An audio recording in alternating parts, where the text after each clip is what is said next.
Class 10ویں میں آپ کو خوش آمدید کہتی ہوں۔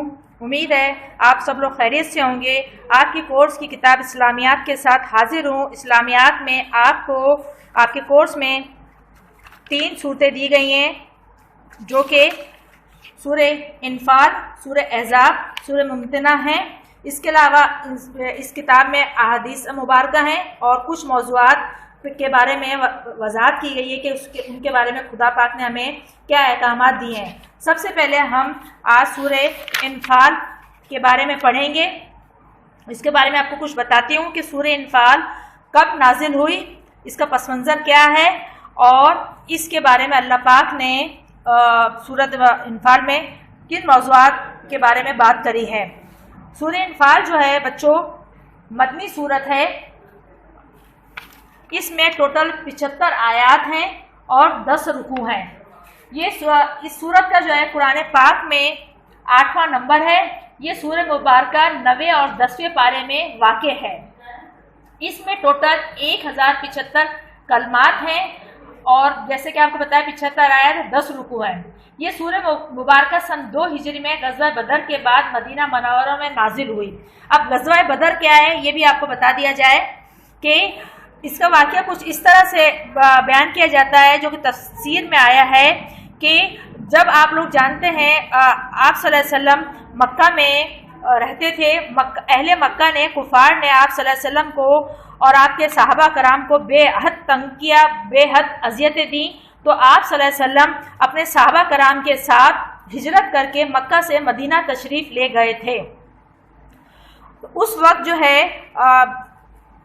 مکہ جب مدینہ میں آپ لوگ رہائش پذیر تھے تو مدینہ میں مسلمانوں کو یہ خبر ملی کہ آپ صلی اللہ علیہ وسلم کے جانی دشمن ابو سفیان جو کہ اس وقت کافر تھے، وہ ایک اہل مکہ کا رؤسا کا سامان تجارت لے کر ملک شام سے واپس مکہ آ رہے تھے۔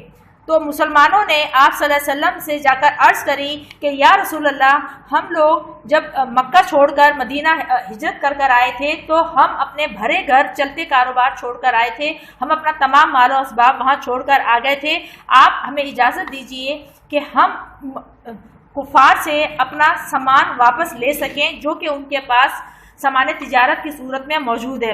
تو آپ صلی اللہ علیہ وسلم نے اللہ کی اجازت سے مسلمانوں کے ساتھ ابو سفیان کے لشکر کی طرف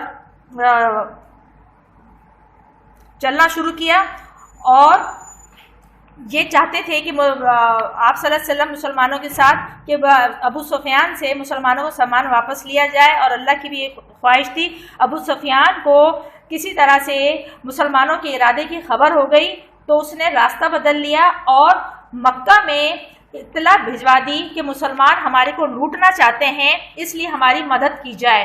تو مکہ سے ابو جہل کی قیادت میں 1000 آدمیوں کا لشکر مدینے کی طرف چل پڑا اور بدر کے میدان میں یہ لوگ جا کے ٹھہرے جہاں مسلمان بھی پہنچ چکے تھے آپ صلی اللہ علیہ وسلم کی قیادت میں۔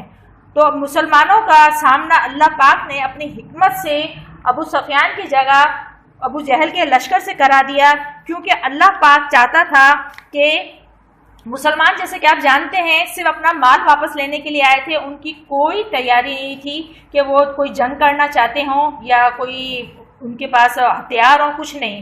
وہ بے سر و سامانی کے عالم میں آئے تھے، ان کے جنگ کی کوئی نیت نہیں تھی، جبکہ ابو جہل کا لشکر جو 1000 افراد پر مشتمل تھا اور مسلمان جن کی تعداد 313 تھی، وہ مکمل جنگی تیاری کے ساتھ آیا تھا۔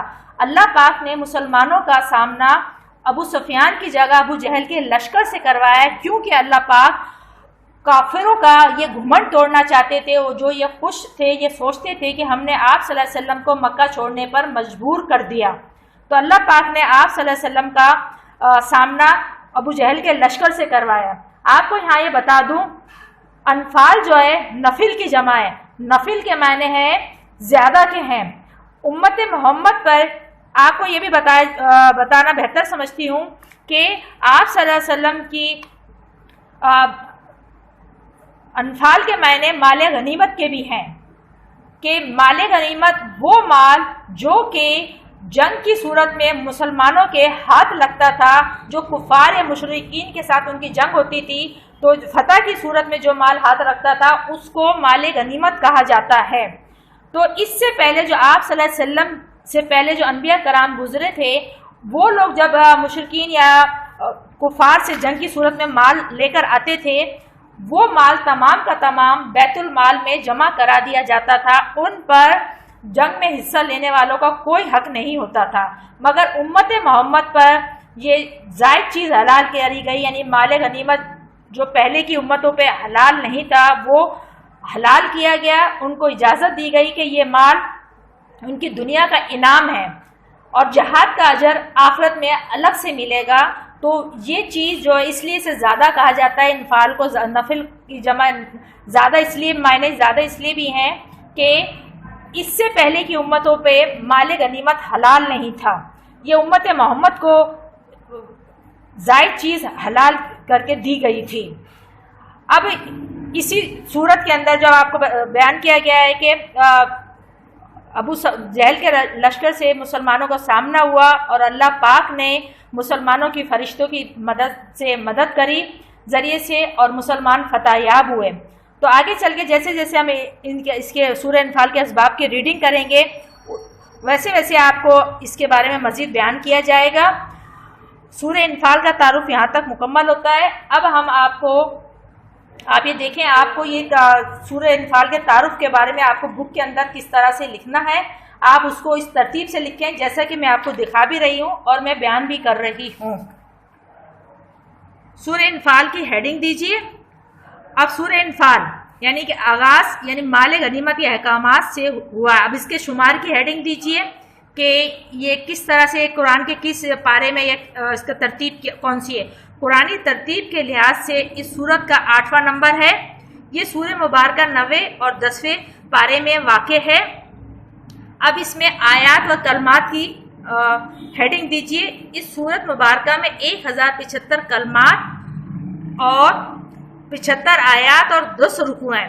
ابھی کب نازل ہوئی، زمانہ نزول کی ہیڈنگ دیجئے۔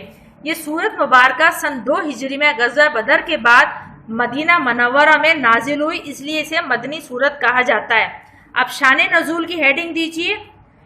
اس میں غزوہ بدر کے حالات و واقعات کے ساتھ ساتھ اہل ایمان اور کفار کے لیے ہدایات، احکامات اور وعیدیں بھی یعنی کہ سزائیں بھی مقرر بتائی گئی ہیں، بیان کی گئی ہیں۔ اب اس صورت میں کون سے سورہ انفال میں کون سے واقعات بیان کیے گئے ہیں، تعلیمات دی گئی ہیں۔ نمبر 1 اہل ایمان کو تلقین کی گئی ہے کہ ہر حال میں اللہ اور اس کے رسول کی اطاعت کریں۔